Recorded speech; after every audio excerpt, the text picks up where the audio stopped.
Olá pessoal, tudo bem? Eu sou o Fernando Rocha, esse é o nosso Saúde e Bem-Estar. O programa de hoje está muito especial. Olha o que você vai conferir.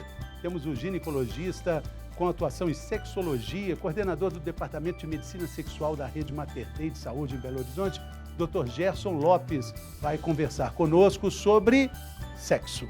Temos também o quadro É Mito ou Verdade sobre sexo, que está também nos ajudando na luta contra os tabus e também em verdade sobre o sexo.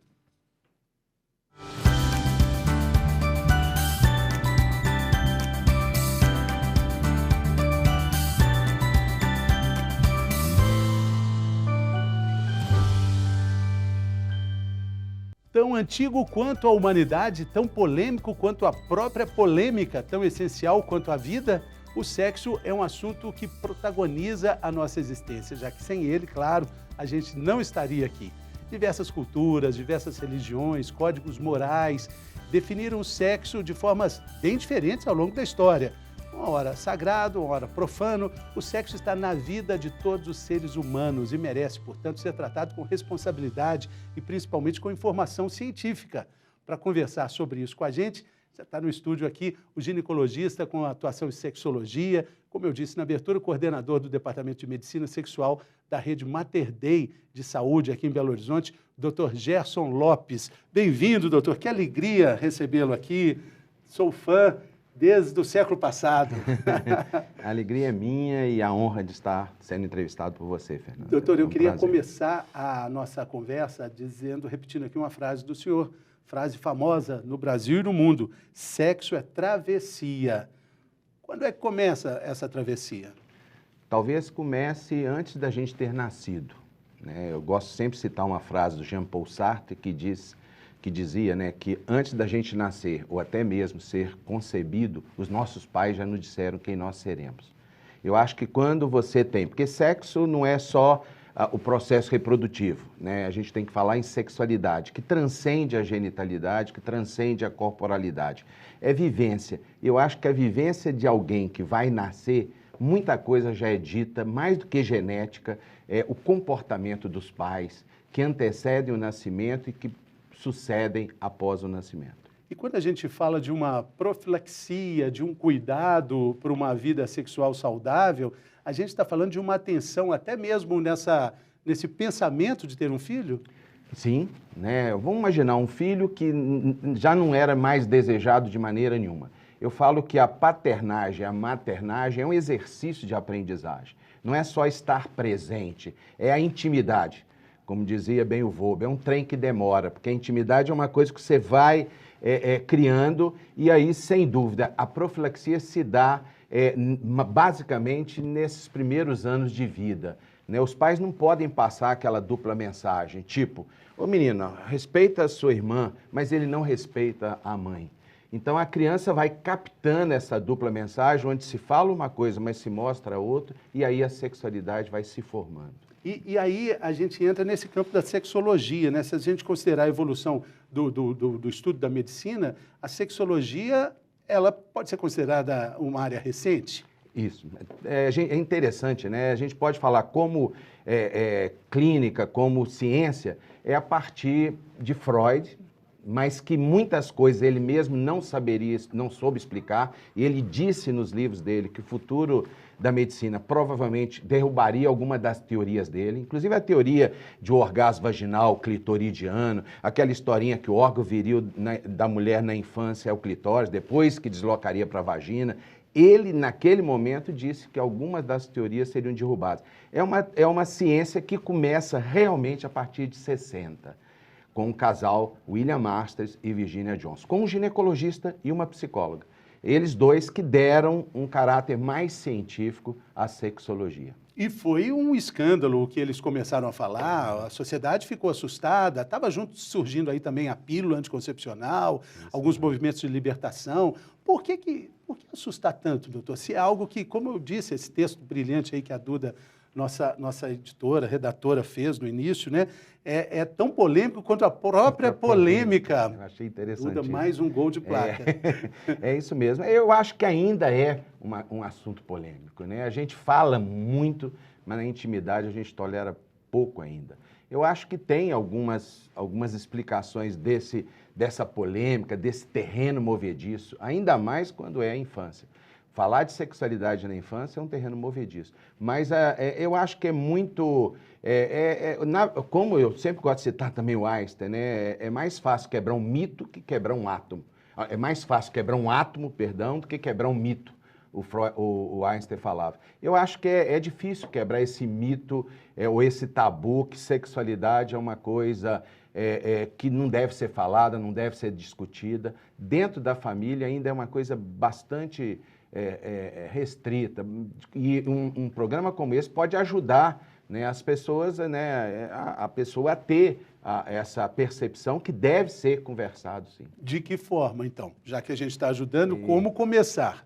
Então, dentro do possível, se você cria um clima sexual, que eu chamo positivo, para que as crianças indaguem os pais de maneira, nas dúvidas, né, das questões da sexualidade, você deve responder, se você criar esse clima positivo, onde as crianças percebem esse contato caloroso dos pais, e pais que namoram, não na frente das crianças no sentido mais íntimo, mas pais que expressam para as crianças esse amor que eles têm um pelo outro e pela criança, porque eu falo que mais que o diálogo com a criança é o contato caloroso com o filho.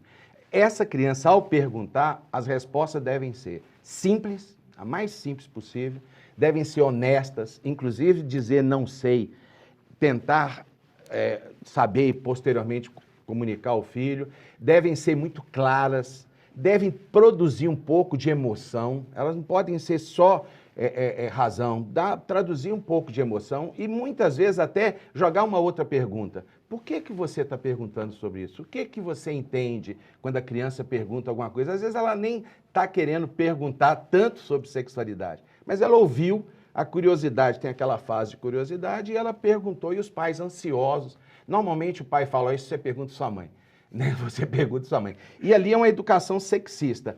A menina quer conversar só com a mãe e o menino com o pai, né? E eu acho que isso aí também já é uma deseducação sexual, porque não há espaço para sexismo no mundo moderno. E quando a criança pergunta, quando surge a curiosidade, ela está perguntando sobre alguma parte do corpo dela que para ela tem tanto importância quanto um cotovelo, uma ponta de nariz, uma orelha. Quem dá esse teor, assim, com mais luz ou mais escuridão, são os pais, né? Não tem dúvida, né? Eu sempre friso que não dá para terceirizar, porque na hora que você educa em sexualidade, você educa para o amor também. A educação afetivo-sexual é uma redundância, porque não tem jeito de educar questões de sexualidade do filho sem ter ali naquele momento a questão afetiva junto. E essa educação, ela vai perpassar toda a vida do indivíduo, essa que começa ali, essas dúvidas de criança, a forma como ela encontra as respostas, vão formar o caráter do adulto? Hoje está provado. Aí Freud realmente tinha toda a razão. A criança que aprendeu a descobrir o corpo dela, descobriu de uma forma mais natural o corpo do outro, que soube lidar com as perdas necessárias que a vida impõe a gente, inclusive quando ela sai da infância e entra na adolescência, onde aí essa travessia também é muito difícil, porque o que existia ser criança não morreu, o que virá, que é ser adulta, ainda não nasceu. E aí ela fica realmente muito angustiada. Se ela souber lidar com essas perdas e ganhos, porque não há perdas sem ganhos, ela tranquilamente evoluirá até naquele outro momento importante, que é a senilidade, que é a menopausa no caso da menina, que é a andropausa no caso do homem, onde, infelizmente, nesse momento, as perdas são mais valorizadas que os ganhos. Eu falo que a diferença de adolescência e andropausa e menopausa é que, enquanto a primeira, os ganhos são valorizados em relação às perdas, na outra, as perdas. A gente acha que a gente não envelhece. E não tem jeito. Ou a gente morre prematuramente, ou a gente envelhece com qualidade de vida. E aí a gente tem que investir nesse processo. E o que fazer para quem, como a gente de uma outra geração, que não tinha tantas respostas para tantas perguntas, o que a gente faz com esses danos? Faz terapia, né? A gente tenta encontrar uma outra forma, porque a gente tenta educar os filhos de uma forma, assim, racional, dentro de todos esses conceitos, mas a gente vem de uma geração que foi muito confusa nesse sentido. Nossos pais nem se falam, nossos avós e os tataravós, e por aí vai. Nossa, essa pergunta é fantástica, né? Porque ela mobiliza a gente colocar um pouco de reflexão para a pessoa que a gente teve uma educação diferente da que o filho que você quer propor. E aí você tem que respeitar seus limites. Se você não está dando conta diante daquela criança que a expressão da sexualidade está bem significativa, talvez fazer terapia, talvez buscar juntos alguém que possa, aí no caso uma menina, ginecologia, tem ginecologistas infanto-puberais, talvez no caso do menino, um urologista que trabalha mais urologia pediátrica. Então eu acho, ou a própria pediatra, hoje existe o especialista da adolescência, então muitas vezes eu falo que problemas mais sérios em sexualidade na infância e na adolescência tem que ser tratado, quando é problema mesmo, não é nem profilaxia, tem um problema sério ali, uma doença, você tem que investir em terapia de família.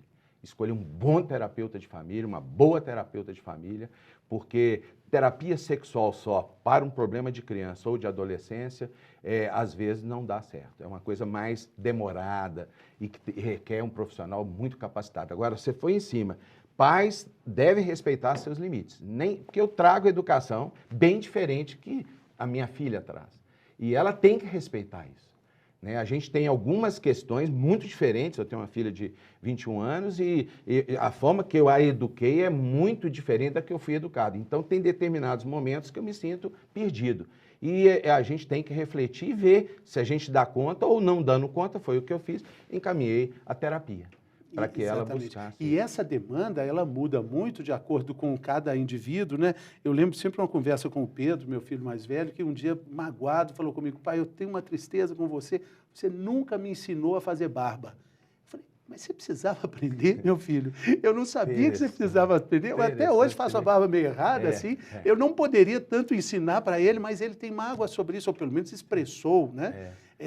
Na verdade, a gente não sabe muito da demanda dos filhos. Né? Isso é fundamental. Né? É o chamado, entre aspas, diagnóstico. Quer dizer, o que o filho está te demandando? Quando você vai dar uma palestra, tem que saber o que aquele público demanda, se puder ser feita essa avaliação antes. Muitas vezes, o que o filho quer no aprendizado da barba é a sua presença. Lá no fundo, o que ele quer. Então, tem uma historinha fantástica, não estou lembrando aqui do autor, um dos poetas ou escritores fantásticos de Minas Gerais, que alguém pedia um carrinho para o pai, junto com o filho, fazer um carrinho de madeira, de rolimão e tudo, fazer um carrinho. E ele não estava presente, nunca esteve presente. Talvez você até lembre, porque isso é muito citado, esse escritor mineiro, ele não estava presente, aí um dia ele está andando, viajando, adoidado pelo mundo, viajando, dando palestra e tal, aí ele vê um carrinho maravilhoso, feito de madeira, e deu ao filho. O filho nunca abriu o brinquedo. Então ali ele se tocou. O filho não queria o carrinho, ele queria a presença. Então esse texto, quando eu li, achei fantástico. Eu usava nos treinamentos para trabalhar a sexualidade na infância, a presença aí em cima do carrinho. Ele não abriu o carrinho e o poeta ou o escritor teve a sensibilidade de ver, gente, eu errei, não é o filho que queria. É fantástico isso. Talvez ele está querendo a sua presença, não exatamente a sua resposta, né, doutor? E tem uma outra frase sua também emblemática aí, quando a gente fala de sexualidade, e que você diz assim que relações que dão errado na horizontal, fatalmente vão dar errado também na vertical. Isso tem a ver com o trabalho, o estudo, o conhecimento da sexologia aplicada na vida prática, até como formação de caráter, né? O que eu vejo muito triste no consultório, e por outro lado, me dá uma percepção de estar fazendo alguma coisa pela pessoa, porque eu invisto na pessoa, eu não invisto no que a pessoa tem, eu quero investir na pessoa. E o que eu vejo é que muita gente, por desinformação, por crenças falsas em relação à sexualidade, complicam na horizontal que refletem depois, complicando na vertical. Não, casais que às vezes vão se separar porque o indivíduo teve uma falha de ereção, naturalmente ele não sabe que é normal falhar, e o que ele faz? Para não falhar, porque o medo da falha é pior do que a falha, ele começa a evitar. E aí, ele evitando, a parceira começa a achar que ele não gosta mais dela, que ela não é mais atraente, e eles começam a se distanciarem. Eles se distanciam e aí a coisa fica pior ainda, né? Em cima de uma falha que é normal. É normal falhar. Os americanos falam, Fernando, que em cada 5 ou 6 tentativas o homem poderia falhar a partir de 35 anos 1 a 2 vezes, em cada 5 ou 6. O brasileiro não aceita falhar nem a cada 50 ou nem a cada 500 vezes. Ele não sabe que é normal falhar, como tudo na vida. A gente pode, e eu falo que os fracassos nos ensinam demais. O Vogler falava que os fracassos dele sempre foram muito bem sucedidos. Essa frase é fantástica, né? Porque eu iria mais em cima para pôr reflexão de uma filosofia oriental. Será que foi fracasso? Por exemplo, hoje eu invisto em bolsa de valores e perco toda a minha reserva que eu tinha. E aí eu sinto que eu fracassei. Não, talvez não é hora de investir em bolsa de valores. Ou talvez era a hora, mas não estou preparado. Ou então não queria pagar o preço, porque investir em bolsa tem que ficar vigiando e tudo. Então, às vezes, a falha que o indivíduo fala não é falha. Mas dentro dessa normatização, as pessoas estão muito guiadas, por exemplo, do mito que homem não falha. E vivemos também numa sociedade falocêntrica, né, doutor? Que favorece, incentiva e estimula a questão do sucesso fálico, né? E hoje já está também orgasmocêntrica. Né, o orgasmo feminino como ditadura e não como um processo natural da travessia que a mulher teria durante a intimidade, e aí ela poderia chegar ao orgasmo. Mas o poderia foi transformado o tem que. O tem que também, volta a lembrar do meu mestre, Robert de Alvarenga, tem que, é a Maria Fumaça em cima da linha de ferro. Tem que, não tem que nada. Vamos deixar o tem que para depois. Porque a gente pode viver sem sexo? Sim, e existem sociedades hoje que defendem, né, a possibilidade de viverem assexuadas só ou assexuadas a 2. Né? Não eram assexuadas, ficaram assexuadas, agora o sexo não deixa de ser, aí eu uso a frase do Alex Comfort, um esporte saudável, que a gente deveria viver, como hoje é importante caminhar, é alguma coisa que traria, né, benefícios, tem muitos benefícios à vida sexual adequada, mas existem pessoas, a gente tem que falar para essas pessoas também, que sofrem muito, porque parece que todo mundo tem que fazer sexo. E de uma forma errada, naquela frequência que a mídia disse que é a frequência normal. Porque se a gente vê um videoclipe, se a gente vai para o Instagram, para as redes sociais, a mensagem subliminar ou até objetiva, até clara do sexo está presente em quase tudo que a gente vê.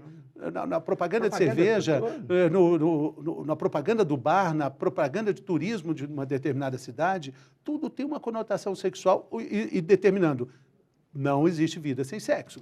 De alguma forma, você vai ter que se encontrar com isso. Isso aí reforça mesmo essa... E as pessoas sofrem com isso. Por isso que nos Estados Unidos começaram algumas organizações a ganharem força, buscando essas pessoas que estavam bem, né? Porque o importante é, lógico, viver sem sexo e não estar bem sozinho ou bem com o outro é alguma coisa que tem que ser ajudada. E para fortalecer esse conceito da vida sexualizada, né? Existem os remédios contra a disfunção erétil, usados de forma... No consultório, o senhor deve ter bastante relatos de tudo isso, né? O uso indiscriminado dos remédios, né? E pior ainda, Fernando, o uso indiscriminado e provavelmente com remédios que não têm a efetividade que prometem ter. Muitas pessoas não sabem, mas quando um laboratório, e às vezes um laboratório de fundo de quintal, ele manda o primeiro lote para a Anvisa... Do genérico. Ele manda bonitinho, bioequivalência e tudo, a Anvisa aprova. Os outros lotes não são mandados, não são necessariamente enviados. E aí só poderiam ser denunciados, se tiver denúncia, de retirar os lotes. Então a gente tem visto hoje um disparate nesse uso indiscriminado de remédios, onde a pessoa compra, vamos imaginar, o empresariado já diz que não tem almoço grátis, então em remédio também, a gente tem que pensar, um remédio custa 180, um bom genérico, você consegue comprar por R$ 9, R$ 13, R$ 15, tem alguma mágica aí. Isso é muito triste e que a gente está vivendo e pouca gente está denunciando essa questão. É uma questão muito séria. E aí também tem uma evolução, aí falando do remédio mesmo, que não é genérico, é caro, é o uso indiscriminado, principalmente de pessoas jovens, ou enfim, o uso indiscriminado, com aquela bebida, o energético e o uísque ou vodka, sendo que o próprio energético já está escrito lá no rótulo dele, não misturar com bebida alcoólica. Aí mistura com o remédio de disfunção, mais o álcool, mais o energético. Não vai dar coisa boa, né? Qual é a sequela disso, Não, é o doutor? que a gente vê, qualquer pessoa que faça uso dessas medicações todas, ela, como qualquer droga, vamos dizer assim, ela vai distanciar a pessoa dela e do outro. Se a proposta do remédio é aproximar do outro, ela vai, no fundo, se distanciar. Há muitos anos atrás, a gente chegou até alguém falava, não, vocês já ganharam o Prêmio Nacional de Sexologia, há muitos anos, 86, no Rio de Janeiro, acabou, não deram um prêmio aquele ano, e o boato é que o prêmio seria da gente, 62 pessoas que tinham uma vida desse tipo, com drogas ou coisas, a gente foi entrevistá-los e o que a gente via é esse distanciamento da pessoa com o tempo dela e do outro. Eu já vi gente jovem que usava o uísque em injeção aplicada no músculo, podendo ter até necrose do músculo. Imagina, bebida alcoólica ali. E o álcool, a gente sabe, mais dia ou menos dia, como dizem muito bem os nordestinos, ele dá coragem, mas tira as forças. Né? O Shakespeare falava que ele aumenta o desejo, mas prejudica a performance. Aí o nordestino, de forma mais simples, ele dá coragem, mas tira as forças. Então, muito cuidado com o uso de álcool, igual você falou, álcool, energético, remédio. Até num primeiro momento, tira os freios da pessoa, os freios inibitórios, e ele pode até ter um desempenho bom, mas a continuidade dessa forma de uso vai atrapalhar. Mas, por outro lado, doutor, nesse mundo, né, moderno que a gente vive, estamos no século XXI, a gente precisa considerar também a inserção da pornografia na vida de todo dia, as propostas de casais mais liberais, de conexões mais libertas do convencional. Tudo isso, de alguma forma, veio para ficar e precisa ser analisado de alguma forma. Qual o impacto, o senhor vê, mais para frente? Que todas essas transformações que lá no relatório dos anos 60 seriam quase assim, coisa de ficção científica, né? É isso mesmo. Não, eu acho que é a tal da teoria do pêndulo. Esse processo aí da pornografia, ele tende a aumentar cada vez mais, mas ele vai distanciar as pessoas das outras, acabar de distanciar. Projeto talvez é aproximar, mas vai distanciar porque vai ficar mais cômodo relacionar com a questão pornográfica, né, e aí, realmente, com material pornográfico, e aí a pessoa vai se distanciar. Aí há um conserto nesse pêndulo. Eu acho que ele sai de uma situação onde pornografia era uma questão que não se falava de maneira nenhuma, ela está hoje excessiva, inclusive viciando, né? Hoje, nossa, o que tem de pessoas viciadas em pornografia que não querem relacionar com o outro ou com a outra, é super frequente hoje no consultório de psicólogos, no consultório de sexólogos, esse vício da pornografia. E são casos difíceis de serem tratados, porque o indivíduo realmente ele prefere sair da cama todos os dias, à noite, na hora que a esposa está dormindo, para acessar a pornografia, sair do trabalho para acessar uma pornografia, ele precisa o tempo todo e ele acaba desestruturando toda a vida familiar e social. E qual a opinião do senhor da inserção desses casais? Eu não estou falando só dos homoafetivos, mas casais não convencionais, tipo de 3, de 4, de 6. Eles vão ter espaço no nosso entendimento do que é normal, entre aspas? Excelente isso. Eu, uma vez, até num congresso do Paraná, eu fui falar sobre essas novas formas de relacionamento, e aí a gente estudou muito sobre isso. O que vai acontecer? Eu acho que para aquele casal que curte esse tipo de prática, tudo bem, mas eu acho que não vai entrar como o sexo, o casamento aberto. Ele veio e caiu do mesmo jeito. É dificílimo ele ser Eu acho que o que pode vir a ser, na época eu coloquei, isso tem mais de 15 anos, o que pode vir a ser, o que eu brinco, que é morar juntos em casas separadas. Porque tem muita gente que mora separada na mesma casa. Então, morar juntos em casas separadas, sim. Coabitação como estágio pré-casamento, mas tem os mesmos problemas do casamento, seja ele oficial. O problema é que vai tirar o lixo, né? Assim, a coisa do dia a dia ali, morar junto por isso que eu conheço, inclusive no dia que eu dei essa palestra, uma psicóloga levantou, tinha umas 700 pessoas na plateia, uma psicóloga levantou e falou, eu quero dar um depoimento. Meu casamento, e é engraçado, coincidentemente, 7 anos, que eles falam que 7 anos, né? Você separa, acaba separando, é a crise mais forte do casamento, estava indo para o lixo. Eu sou de Floripa, vim para cá para esse evento, o meu parceiro está em Curitiba. Quando ele mudou, depois de 7 anos, que a gente estava realmente se desestruturando como casal, a coisa melhorou tremendamente. Então, nós nos encontramos. Então, no momento que as pessoas passaram, alguns casais passam a morarem separados, agora não é fácil, não, porque exigiria liberdade com o outro, não quer dizer que vai haver mais infidelidade, exigiria confiança, cumplicidade. Eu acho que mesmo em casais separados, eu não vejo no contrato, é lógico que ninguém escreve um contrato, infidelidade. Agora, eu conheço casais, mineiros inclusive, que um mora num apartamento, o outro mora no apartamento do lado, né? Eles inicialmente moravam juntos, e o relacionamento só ficou bom a partir dessa situação. Agora, ninguém bate na porta do outro para pegar de surpresa, não. Né? As pessoas se comunicam e tal, mas foram felizes morando dessa forma. Com respeito, com verdade também, né? E com, eu acho que um cuidado assim na formação da nova geração, né? Que vai ter uma formação sexual com prisma de possibilidades, né, doutor? E é interessante, a criança né, produto desse casal, o que vai acontecer? Né, assim, como é que vai ser eles sabendo? De vez em quando vão dormir, não são separados, é diferente. Né? Não são pais separados, eles moram em casas separadas e, na verdade, alguém brinca aí que eles moram juntos mesmo, porque a cumplicidade existe, inclusive em relação aos filhos, mas você está produzindo um modelo para os filhos diferente.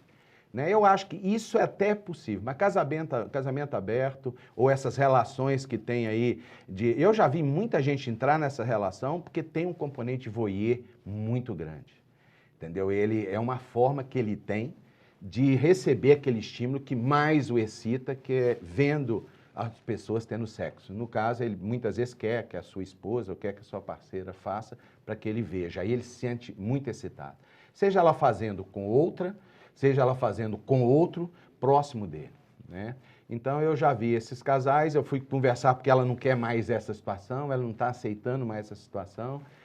Ou ele realmente percebe que essa situação está sendo perigosa para ele, na verdade ela quer voyeur, mas ela quer sempre ter, ela o induziu a ter esse ménage à trois, essa coisa. Então, assim, mas existem casais que estão muito bem obrigados e a gente não tem o direito de dizer, poxa, está tudo errado e tal. O fato é que a gente está discutindo questões que estão inseridas na nossa realidade de todo dia.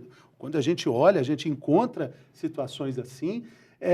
Mas o fato é assim, a pergunta que eu queria te fazer, doutor Gerson, existem também movimentos conservadores muito fortes. Existem comportamentos também libertários que seguem com bandeiras levantadas, enfim. Olhando para frente, o que o senhor enxerga? O senhor enxerga uma comunhão entre esses dois movimentos? Ou na movimentação do pêndulo, a gente de novo pode voltar para um conservadorismo? Não, pensa uma coisa, Fernanda. Teve uma época de anos atrás, onde as pessoas expunham a nudez em público para um pintor, e ele pintava essa pessoa nua, e ninguém incomodava essa nudez. Hoje, se fizer isso em praça pública, vai dar problema, vai dar polícia, porque vai ter denúncias, vai ter coisa, né? Então, assim, antigamente não, né? Eu acho que a gente vê na história da sexualidade movimentos conservadores demais, época vitoriana. No vitorianismo, a coisa era você tinha que dormir de pijama inteiro, para não ter não ter poder abrir. Era uma coisa assim, mulheres separadas totalmente de homens, né, na parte de educação e tal. Então, o vitorianismo foi a época mais repressora. Agora nós estamos vivendo um momento muito libertário, já com o movimento conservador também presente. Você viu a notícia de uma moça agredida no Rio de Janeiro porque fez o topless na praia? Assim, difícil ler uma notícia dessa, né? A gente não imagina. É como você pensasse também, como você falou antes, é uma ficção. Se alguém lê, fala, isso é ficção. Mas vai expor nudez, né? Eu fico pensando, você vê a época da Leila Diniz expor a barriga. Absurdo. Gravidez é chamada de embaraço, porque produzia embaraço, não podia falar gravidez. Então era tão embaraçoso a mulher engravidar que tinha que se esconder a barriga. E quando ela se expôs a primeira vez, foi uma loucura. Eu até vi outro dia um vídeo mostrando essa primeira exposição dela. Então, assim, hoje, poxa, a mulher grávida, ela vai para a praia e tudo. Mas, pô, o topless ainda lá fora é muito aceitável, né? Lá fora você vê demais, né? Você vai nos países eslavos. Fernando, eu visitei alguns museus eróticos na Dinamarca, em Noruega, na Holanda, o de Amsterdã. Os pais levam as crianças para verem aquelas coisas mais bizarras em relação à sexualidade, porque para eles nada toca. Aí a gente começa, nós estávamos em 4 casais, eu era até o mais novo, apesar de não ser tão novo, e meio constrangido de estar ali visitando. E as crianças olhando para a gente e rindo, porque a gente estava constrangido, não tinha máscara na época, então o constrangimento era claro. E eu brinco assim, de imediato uma mulher nua, no de Amsterdã, fica balançando numa corda, e muitos brasileiros não querem sair dali, porque é a beleza nua ali, enquanto as outras crianças que estão lá com os pais querem ver tudo e veem da forma mais natural possível. É lógico que os alemães gostam de aproveitar cada raio de sol durante o verão, vão para os parques. Tem uma população, 10% da população alemã é praticante do nudismo. É adepta a isso. O lado conservador, doutor, pensa também que esse volume de informações pode distorcer um pouco as escolhas sexuais dos filhos, com muita oferta de beijos mais acalentados. Isso faz sentido do ponto de vista da sexualidade? Se os filhos estão desamparados, talvez até sim. Mas se os filhos estão amparados, se eles têm uma terra fértil para o crescimento, de maneira nenhuma. Os ingleses resistiram muito à educação sexual nas escolas, porque eles achavam que dar informação levaria a criança a se sexualizar mais precocemente. E os estudos mostraram que é o contrário. Uma criança bem informada, ela tem muito mais estrutura para lidar com essas questões. Mas eu acho que perpassa a informação apenas. Educar não é só informar. Muita gente acha que dando a palestra você está educando. Educar é se comprometer, pelo crescimento da pessoa, né? Então, eu acho que pais que educam bem os filhos não vai ter problema nenhum com essa loucura hoje, porque eu acho que mídia, o que está mais infernizando a vida do jovem hoje para mim, e tá de adultos também, é essa facilidade que a gente tem, a rapidez em conseguir a coisa e imaginar que a gente consegue sem ralar. O jovem de hoje, se ele te vê, um jovem jornalista, ou me vê como médico, ele acha que eles querem ser igual a gente sem trabalhar. E não tem jeito, sem trabalho, sem ralamento, não tem jeito de chegar aonde a gente chega. Então, eles hoje querem isso. Por quê? Porque na rede social ele consegue. Ele consegue tudo rápido, ele consegue informação rápida. Então, esse processo está terrível, porque essa geração, ela quer ser o que não é, quer ter o que não tem sem trabalhar. Isso tem a ver também com os relacionamentos amorosos, afetivos, sexuais. De alguma forma, isso se transfere para... Isso mesmo. Às vezes não querem, eles querem, nos relacionamentos amorosos, eles querem tudo. E a coisa mais triste, hein? Alguns mineiros, se conseguirem no primeiro contato com a menina sexo, ela não é digna para casar. Parece mentira.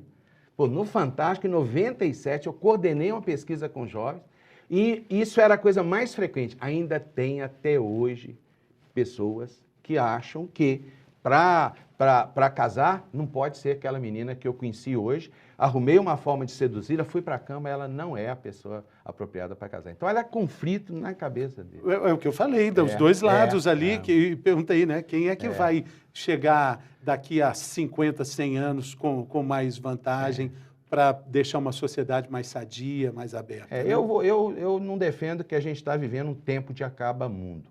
A gente está vivendo um tempo de mudanças rápidas terrível. Sim. Esse tempo de mudanças rápidas, eu não sei de valores, eu não sei aonde nós vamos chegar. Mas o tempo de acaba-mundo, eu prefiro, né, aqueles que defendem o fim do mundo, acham que a gente vai... Mas isso é o que eu outro dia citei aqui. Hesíodo dizia, há muitos anos antes de Cristo, ai do futuro da humanidade se depender dos adolescentes de hoje, os quais acham muito frívolos. Poxa, então entender o adolescente na ótica do adulto é difícil. Exatamente. Você tem que entendê-lo na ótica dele. Doutor, para a gente terminar esse primeiro bloco, eu queria citar também uma expressão que eu vi outro dia falando sobre pais que ficam muito preocupados porque meu filho não me ouve. E aí a questão era a seguinte, se você está preocupado se seu filho não te ouve, não tenha preocupação não, mas saiba que ele vê tudo o que você faz. E não importa a Excelente. idade, nem dos pais, nem dos filhos. Nossa, essa é fantástica. Eu falei isso para o meu pai outro dia, que tem 82 anos. Falei, ô pai, tô olhando, hein? Eu tô vendo, hein? Nossa, isso aí é muito mais importante. É. Né? Tem pais que estão doidos para falarem muita coisa, e muitas vezes é o que eu falei, falo, mas não mostram. Vamos imaginar, ele quer que o pai o ouça, mas ele não ouve o pai, ele, na verdade, vê que o pai não ouve a mãe, mas o mais importante é o que ele mostra, né? O que mostra o que é o a exemplo. verdade. A gente vai para um rápido intervalo e depois a gente volta para continuar a conversa aqui, maravilhosa, com o Dr. Gerson Lopes. É rapidinho,